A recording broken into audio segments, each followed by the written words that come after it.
साहिबा, बहुत शुक्रिया आपके वक्त के लिए। यही समझा जाता है कि वही लोग ज़्यादा मोटे होते हैं जो ज़्यादा खाते हैं, जैसे हमारे यहाँ बहुत से ऐसे देसी खाने हैं जिनसे दिन का आगाज़ किया जाता है, वो भी एक वजह समझी जाती है। या फिर वो लोग जो ज़्यादा आराम पसंद हैं, ज़्यादा बैठकर काम करने को तरजीह देते हैं, जिनका लाइफस्टाइल उस तरह से एक्टिव नहीं है जो होना चाहिए। देखिए, इसमें डिफरेंट फैक्टर्स आ जाते हैं। जैसे कि आपने जिक्र किया कि बहुत सारे लोग पूरा दिन खाते पीते भी रहते हैं, उनकी कोई फिजिकल एक्टिविटी भी नहीं होती, लेकिन वो मोटे नहीं होते। पहला फैक्टर आता है जेनेटिक ओबेसिटी का। जिन लोगों की फैमिली में ओबेसिटी है, आगे उनमें भी टेंडेंसी होती है वेट गेन करने की। जैसे बहुत सारे बच्चों को अगर हम देखें, ऑल्दो वो उतना नहीं खा रहे जितने उनके फ्रेंड्स खा रहे हैं, लेकिन उन बच्चों में फिर भी ओबेसिटी होती है। कहीं ना कहीं हमारी डाइट इसमें कंट्रीब्यूट कर रही होती है, इस बात में कोई शक नहीं है। लेकिन जेनेटिक ओबेसिटी जो है वो आपके जीन से हमें तोहफा मिलती है और इस पर हमें मेहनत ही करनी चाहिए। दूसरी चीज़ आ जाती है आपकी कोई मेडिकल हिस्ट्री तो नहीं है। जैसे आपने कहा कि कई लोग बहुत जिम करते हैं, बहुत कम खाते हैं, लेकिन वजन कम नहीं होता, उस केस में इंसुलिन रेजिस्टेंस हुई हो सकती है। कोई दवाई, वो जैसे कोई और बीमारी, बिल्कुल ही डिफरेंट कोई बीमारी चल रही है जिसके लिए कोई दवाई ले रहे हैं और उसका ताल्लुक वेट गेन से हो सकता है। जैसे डिप्रेशन की अक्सर अद्विया जो है वो वेट गेन करा देती है।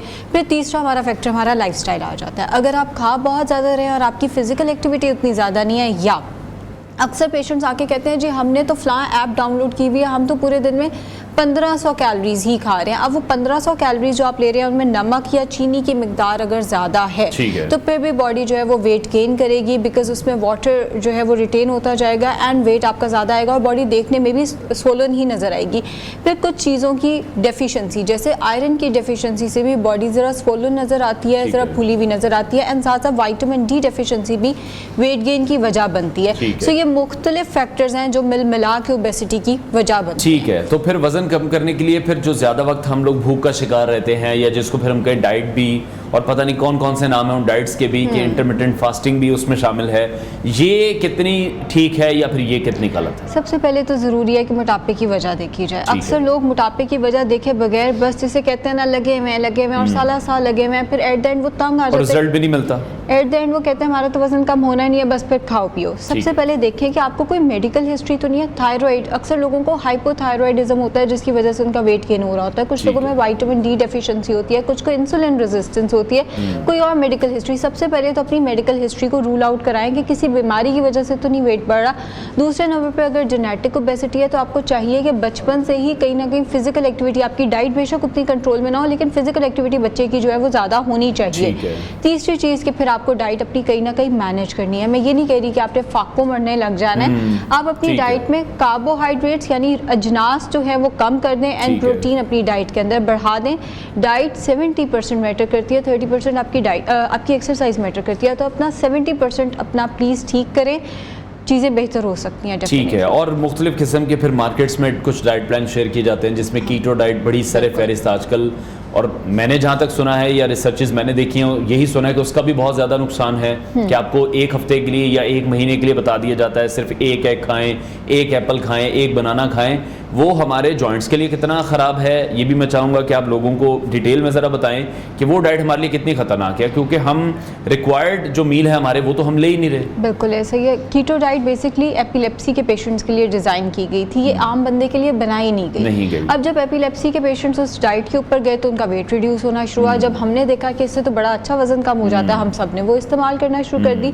अब ये है क्या, इसके अंदर फैट की मिकदार ज़्यादा हो जाती है, जिसमें हेल्दी फैट भी होता है, अनहेल्दी फैट भी, सैचुरेटेड फैट भी होता है, अनसैचुरेटेड फैट भी होता है। आपने जो खाना है, एक तो आपने खाना सारा का सारा प्रोटीन है, गोश्त और हरे पत्ते वाली सब्जियां आप इसमें खा सकते हैं, और वो भी फ्राई करके। हमें लगता है कि वेट बहुत तेज़ी से कम हो रहा है बिकॉज बॉडी फैट को as a source of energy इस्तेमाल करती है। हमारी बॉडी में जो जमा हुआ फैट है वो उससे एनर्जी बनने लग जाती है और वो इस्तेमाल होने लग जाता है। लेकिन एक तो यूरिक एसिड बढ़ता है, जब आप मटन, बीफ, चिकन, प्रोटीन ज़्यादा ले रहे हैं तो अक्सर लोगों का यूरिक एसिड बढ़ता है। कोलेस्ट्रॉल एंड फैटी लिवर की अलामात जो हैं वो इसके बाद नज़र आने लग जाती हैं। कुछ लोगों की किडनी का भी मसला बनता है एंड न्यूजीलैंड में डेथ्स भी रिपोर्ट हुई हैं बिकॉज एकदम जब आपका वेट कम होता है तो उसमें डेथ के जो चांसेस होते हैं वो ज़्यादा हो जाते हैं। कोई भी आपका ऑर्गन जो है वो मुतासर हो सकता है। एग्जैक्टली, अब वो बिल्कुल एक साइंस है जो कि मेरा ख्याल है कि हम उसमें ना जाएं तो वो एक बेहतर हो जाएगा, बिकॉज वो समझाना थोड़ा सा मुश्किल हो जाएगा। सो बेसिकली जब आप एकदम से वेट लॉस करते हैं तो उसमें डेथ और जैसे आपने बताया ऑर्गन फेलियर के चांसेस जो हैं वो बढ़ जाते हैं। अब कीटो डाइट को मैं पर्सनली एंडोर्स इसलिए नहीं करती, देखिए हम एशियंस हैं, हम जितनी मर्जी डाइट कर ले, मैं 2 साल कीटो डाइट के ऊपर रह लूँ, एट द एंड तो मैंने किसी पाकिस्तानी शादी पे ही जाना है ना, मैंने किसी पाकिस्तानी रिश्तेदार के घर ही जाना है। आप रोटी का एक नवाला भी लेते हैं तो आप कीटोसिस से बाहर निकल आते हैं। आप पूरी उम्र अल्लाह ताला की दी हुई नेमतों का फ़ायदा ही नहीं उठा सकते। आप कोई फ्रूट नहीं खा सकते सिवाय स्ट्रॉबेरीज के और एवोकाडो के। एवोकाडो पाकिस्तान में आसानी से मिलता नहीं है और स्ट्रॉबेरीज बहुत छोटे टाइम के लिए आती हैं, सीजन के टाइम के लिए आती हैं। एग्जैक्टली। एंड कोई वेजिटेबल, खीरा भी आप नहीं खा सकते, मूली गाजर भी आप नहीं खा सकते। कॉन्स्टिपेशन के मसले आते हैं, हेयर फॉल शुरू हो जाता है, स्किन खराब हो जाती है, डेफिशिएंसीज डिफरेंट तरह की। एंड मेरे पास मसला, मुझे जो ज़्यादा मसला कीटो डाइट से ये है कि जो पेशेंट कीटो डाइट करके आते हैं, फिर जब वो हमारे पास आते हैं वेट ही नहीं कम होता, बॉडी रिस्पॉन्ड ही नहीं कर रही होती किसी भी चीज़ के ऊपर। तो वो इतने एक्सट्रीम पर बॉडी को ले जाते हैं, उस डाइट को ले जाते हैं कि फिर कोई चीज़ असर भी नहीं करती है। बहुत से लोगों से मैं मिला जिन्होंने मुझे बताया कि हम पर बड़ा इफेक्ट किया, लेकिन जब हमने वो छोड़ी उसके बाद हम पानी भी पीते थे तो फिर वो भी हमारा वेट बढ़ाता था। एग्जैक्टली। पिछले दिनों मेरे पास एक क्लाइंट आए हुए थे, बड़ी अजीब सी बात है, उन्होंने आते साथ ही कहा कि मैं तो कीटो में इतना एक्सपर्ट हो गया था, मैं बैठ के लोगों को डाइट प्लान दिया करता था और उसका चार्ज करता होता था, लेकिन मसला ये है कि अब समझ नहीं आ रही अब क्या करना है, बिकॉज मैं तंग आ गया हूँ, एक जैसी डाइट तो की नहीं जाती। और दूसरा, आप शादियों पे जाते हो, पहले मैं पता नहीं कौन सा मुल्क रहता था, मैं पाकिस्तान नया शिफ्ट हुआ, अब मुझे समझ नहीं आ रही मैंने इसको मैनेज कैसे करना है। भाई आपने चीज़ें सारी ख़राब कर दी पकड़ के, अब आप हमसे एक्सपेक्ट कर रहे हैं कि वो रातों रात ठीक हो। जब आप कीटो से उतरते हैं, इस चीज़ के लिए मेंटली प्रिपेयर्ड रहें कि आपका 5 से 10 किलो तो विद इन अ वीक बढ़ना होता है, बिकॉज वो वाटर वेट जो बॉडी ने लूज किया होता है कीटो से, वो सारा बाउंस करता है। और उसके बाद वेट लॉस इंतहाई मुश्किल है, बॉडी कार्ब्स के साथ रिस्पॉन्ड ही नहीं कर रही होती। हाँ, उस केस में फिर हमें भी एटकिंस की तरफ, Atkins is high protein diet जिसमें फैट कम है लेकिन प्रोटीन, आहिस्ता आहिस्ता बॉडी को कार्ब्स इंट्रोड्यूस कराने पड़ते हैं। पहले एटकिंस पे डालना पड़ता है, फिर लो कार्ब डाइट पे, तो एक स्ट्रेटजी से लेके चलना पड़ता है। लेकिन जो पेशेंट पहले कम कर रहा होता है महीने का 10 किलो, जब आप उसका महीने का 1 किलो कम कराते हैं तो उसका मोराल बिल्कुल ही डाउन होता है, वो उस रिजल्ट को एक्सपेक्ट भी नहीं कर रहा होता, बट अनफॉर्चुनेटली यही है। ठीक है। अच्छा, बीइंग अ न्यूट्रिशनिस्ट आप क्या सजेस्ट करेंगी अगर हमारे दिन के 3 मील हैं और 2 अगर हम स्नैक्स भी ऐड करते हैं, तो वो मील्स क्या होने चाहिए कि हम एक बैलेंस डाइट भी ले रहे हैं, हेल्दी लाइफ भी गुजार रहे हैं, हमारा वेट भी कंट्रोल है? सबसे पहले तो वैरायटी ऑफ फूड्स समझ लें कि नाश्ता ये नहीं कि रोज़ ही एक हुए जा रहा है, अनटिल और अनलेस आपकी कोई मजबूरी है या आपके पास मील प्रिपरेशन का टाइम नहीं है। नाश्ते में दलिया बहुत अच्छी ऑप्शन है, पानी में पकाकर फिर दूध शामिल करना है। दूध में दलिया को कभी भी नहीं पकाना, दूध सूखता जाएगा, कैलोरीज ऐड होती जाएंगी। फिर आप दलिया पकाने के बाद उसमें डिफरेंट तरह के फ्रूट्स या सीड्स या नट्स शामिल कर सकते हैं। चाय को कभी भी नाश्ते के साथ ना लें, 15 से 20 मिनट के बाद लें। अगर आपको ये नहीं लेना, आप छोटा सा पराठा ले सकते हैं। हाँ, excess of everything is bad. आप 50 से 60 ग्राम का पेड़ा लें, जौ और गंदम मिक्स कर लेंगे तो बेहतर हो जाएगा, वैरायटी ऑफ ग्रेन्स आ जाएंगे। उस पर 1 चाय का चम्मच देसी घी या ऑलिव ऑयल आपने पेड़े पे लगा के उसका छोटा सा पराठा बना लिया, साथ में अंडा या कम ऑयल में बना हुआ सालन ले लिया, थोड़ा सा दही ले लिया। ये भी नहीं लेना तो मिल्क शेक, आम आजकल आया हुआ है, हम सबको बहुत पसंद है, सबने वेट लॉस भी करना है, तो आम का शेक नाश्ते की जगह लेंगे तो वेट लॉस करा सकता है। दिन में किसी टाइम, ये बड़ी डिफरेंट बात है कि आम के शेक से आप वेट लॉस करा रहे हैं, नाश्ते की जगह लेना। अच्छा। आधा आम ले लें, सिर्फ milk shake. Exactly, this is the problem. हाँ, बिल्कुल ऐसे ही है। तो आधा आम ले लिया, 1 गिलास दूध ले लिया, 1 चाय का चम्मच शक्कर, उसको ब्लेंड करके 15 से 20 मिनट के बाद एक उबला अंडा और चाय का कप लिया जा सकता है इस केस में। सो चाय में दूध कम से कम, अक्सर लोग चाय में दूध पत्तियां ही पीते हैं। मतलब देखें, एक बच्चा जब पैदा होता है पूरा साल दूध पे जिंदा रहता है, दूध में इतनी कैलोरीज है, आप उसमें पत्ती मिला के पूरे दिन में 3 से 4 दफा इस्तेमाल नहीं कर सकते। चाय में दूध इतना, आप उसमें शक्कर डालें, हम लोग डर जाते हैं जी शक्कर तो मीठा हो गई चाय, इससे वेट गेन हो जाना है। चाय में दूध अगर ज़्यादा है तो कैलोरीज ज़्यादा है, अगर शक्कर है तो उसमें 20 कैलोरीज ऐड होगी, और शक्कर वैसे भी आपका मूड बेहतर कर देती है, आपको एक किक स्टार्ट भी दे देती है। सो ये हो गया जी हमारा नाश्ता। फिर 11-12 बजे स्नैक में सबसे अच्छा रहता है जी फ्रूट। एक आधा फ्रूट जितनी आपको भूख है, या चाय के कप में जितनी खुबानियाँ, आलू बुखारा, फालसा, जामुन वगैरह आ जाता है उसका इस्तेमाल कर लिया जाए। दोपहर में सलाद ज़रूर इस्तेमाल करें, साथ में जौ और गंदम की रोटी या मिक्स आटों की रोटी ले ली जाए, वो ज़्यादा बेहतर है। या 10 से 12 खाने के चम्मच चावल। अच्छा, आजकल ब्राउन राइस का बड़ा इस्तेमाल चल रहा है। ब्राउन राइस पे कंट्रोवर्सी है कि इसमें आर्सेनिक ज़्यादा है जो कि कैंसर की वजह बन सकता है। तो जब तक एक चीज़ पे हतमी राय कायम नहीं हो जाती उसको आप अवॉइड कर ले। ब्राउन राइस की निस्बत वाइट राइस में कैलोरीज तो सेम है, सिर्फ फाइबर का डिफरेंस है। फाइबर आप वेजिटेबल ज़्यादा ऐड कर लें सैलेड की फॉर्म में, और साथ में सालन में निहारी पाए हर वो चीज़ जिसमें ऑयल बहुत ज़्यादा है या जिसमें हम खुद से आटा ऐड करते हैं उसको अवॉइड कर लें। थोड़ा सा दही ज़रूर लें, वो डाइजेशन में हेल्प करेगा। लंच के साथ शाम 5 से 6 बजे के दरमियान दूध का गिलास लिया जा सकता है। कोई भी जूस पिया जा सकता है? जूस नहीं पिया जा सकता। जूस वेट लॉस नहीं कराता। जूस वेट देखिए 1 या 2 फल बोले हैं मैंने, जूसेस में कोई 5 से 6 फ्रूट्स की आप शुगर निचोड़ के पी जाते हैं तो बिल्कुल भी नहीं allowed. Fruit juices weight gain कराते हैं और हेल्दी भी नहीं होते। वैसे आप 1 से 2 फल खा सकते हैं, आप हैंडफुल ऑफ मिक्स नट्स ले सकते हैं, दूध का गिलास ले सकते हैं, या आप नारियल आजकल मिल रहा है 2 स्लाइसेस ऑफ फ्रेश कोकोनट ले सकते हैं, दिमाग के लिए बड़ा अच्छा नारियल। रात का खाना अगर आप रोटी कम कर देंगे तो बेहतर है। रात में जो रोटी हम खाते हैं वो हजम नहीं होती। हम जागते भी रहे रात 12-1 बजे तक तो भी बेड पे बैठे टीवी देख रहे हैं या सोफे पे बैठे चलता रहता है, बैठे ही हुए हैं, फिजिकल एक्टिविटी तो इतनी ज़्यादा नहीं है। तो आधी रोटी कर दें या उससे भी कम कर सकते हैं तो ग्रिल चिकन या फिश का इस्तेमाल कर लें।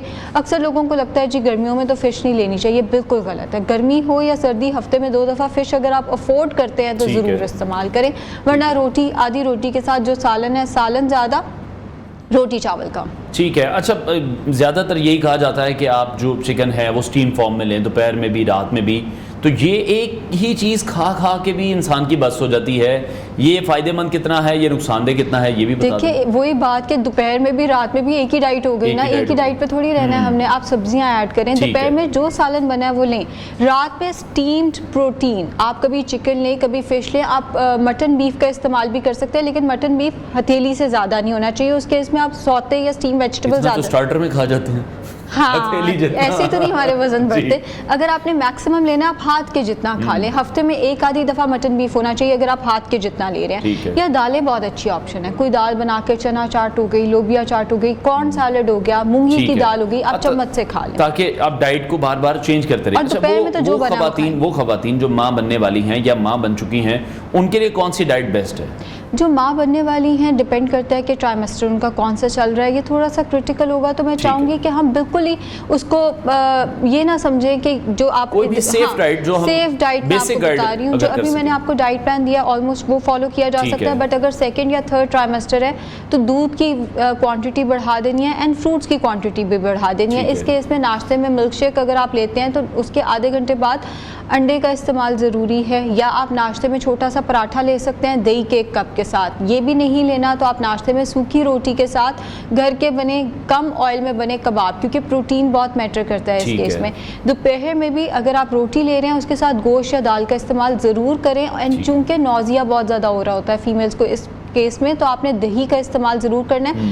अच्छा, सैलड नहीं खाया जाता वही प्रेगनेंसी में, कहना बहुत आसान है जी आप सैलड खाएं, नहीं खाया जाता। अगर नहीं खाया जाता दैट इज़ फाइन, आप उसी सब्जी को पका के जैसे भिंडी चिकन का इस्तेमाल कर लें, आप करेले कीमे का इस्तेमाल कर लें, साथ में दही ले लें ताकि वो डाइजेशन में थोड़ा हेल्प करे और वो जो बार बार उल्टी आ रही होती है उस चीज़ से भी बचा जा सके। शाम 5-6 बजे फ्रूट या मिल्क शेक लेना है, बिकॉज प्रेगनेंट फीमेल की रिक्वायरमेंट ज़्यादा है, तो वो मिल्क शेक भी लेंगे तो वो बर्न कर सकते हैं, बस शक्कर भी नहीं डालनी। फ्रूट एंड दूध जो भी फ्रूट है और दूध है। हाँ, और रात के खाने में भी वही कि रोटी चावल ले लिए, साथ में सब्जी प्लस कोई प्रोटीन ले लिया, जैसे भिंडी गोश्त करेले कीमा, चिकन के साथ टींडे बना लिए। सब्जी कच्ची सब्जी मैंने नहीं दी, लेकिन पकी हुई सब्जी प्लस प्रोटीन का कोई ना कोई source, chicken mutton beef fish कुछ ना कुछ होना चाहिए। नट्स ज़रूर इस्तेमाल करें। प्रेग्नेंट फीमेल्स को कहा जाता है ये गर्म है ये हो जाएगा, बिल्कुल गलत है जी। आप नट्स को रात को सोख करके रख दें, सुबह उठ के इवन मूंगफली को भी सोख करके खाया जा सकता है, वो आप नट्स इस्तेमाल करें, बहुत अच्छे हैं। प्रेग्नेंट फीमेल्स को अक्सर नौजिया हो रहा होता है तो 1 चुटकी सौंफ पानी में उबाल कर वो ज़रूर इस्तेमाल करें। ठीक है। और कार्ब्स की जो इंटेक है वो आलू की फॉर्म में ही हमें लेनी चाहिए, बेक पोटैटो या फिर स्वीट पोटैटो, या किस फॉर्म में लेना चाहिए? मैं तो बीइंग मतलब एथलीट पूछ रहा हूँ। अच्छा, दूसरा भी आप बता दें। नहीं, आपका केस डिफरेंट है। वैसे आप स्वीट पोटैटो का इस्तेमाल कर सकते हैं, बेक पोटैटो भी अच्छा है, लेकिन आप रोटी चावल भी खा सकते हैं। रोटी चावल भी तो फॉर्म ऑफ कार्बोहाइड्रेट्स है ना। जैसे कई लोग हमारे पास आते हैं वो कहते हैं हम तो आलू नहीं छोड़ सकते, तो उस केस में हम कहते हैं आप एक बॉइल्ड पोटैटो, बेक पोटैटो या मैश पोटैटो ले लें और उसके साथ कोई चिकन या फिश या बारबेक्यू या टिक्का ले लें। लेकिन अगर आप कार्बोहाइड्रेट्स लेना चाहते हैं तो वो रोटी चावल किनुआ की फॉर्म में भी लिए जा सकते हैं, ऑल्दो किनुआ में कार्ब्स कम है, मगर कार्बोहाइड्रेट की अगर बात की जाए तो वो किसी भी सोर्स से लिए जा सकते हैं, बट रिफाइंड कार्बोहाइड्रेट्स नहीं लेने। मैं रिफाइंड ही चाह रहा था, इसलिए मैंने बेक पोटैटो का नाम लिया। हाँ, रिफाइंड कार्बोहाइड्रेट्स में हमारे पास आ जाते हैं ज़रूरत से ज़्यादा चावल। वाइट राइस भी रिफाइंड है, बट जैसे मैंने कहा ब्राउन पे तो कंट्रोवर्सी चल रही है, तो वाइट राइस का आप इस्तेमाल कर सकते हैं एक मॉडरेशन में रह के। ब्रेड जो है ब्रांड अगर खा लेंगे तो बहुत बेहतर है, वाइट ब्रेड जो है वो रिफाइंड कार्बोहाइड्रेट्स में आती है। जितने बिस्किट्स या बेकरी आइटम्स हैं, इवन गंदम के बिस्किट या जीरे वाले बिस्किट या नमक वाले बिस्किट, वो भी रिफाइंड कार्बोहाइड्रेट्स में आते हैं, इनको आपने अवॉइड करना है। जो पास्ता स्पेगेटी वाइट वाला हम इस्तेमाल करते हैं वो रिफाइंड कार्बोहाइड्रेट्स में आता है, आपने इनको अवॉइड करना है। एंड सफ़ेद आटे की रोटी, ये भी रिफाइंड कार्बोहाइड्रेट्स में आती है। मतलब सफ़ेद चीज़ों को आप अवॉइड करें या रिफाइंड चीज़ों को, पैकेट वाली अशिया को अवॉइड करें, बाकी देसी चीज़ों का आप कार्ब्स में इस्तेमाल कर सकते हैं। ठीक है, बहुत शुक्रिया माहिर ग़िज़ाइयत डॉक्टर आयशा नासिर हमारे साथ इन कॉन्वर्सेशन थी। नाज़रीन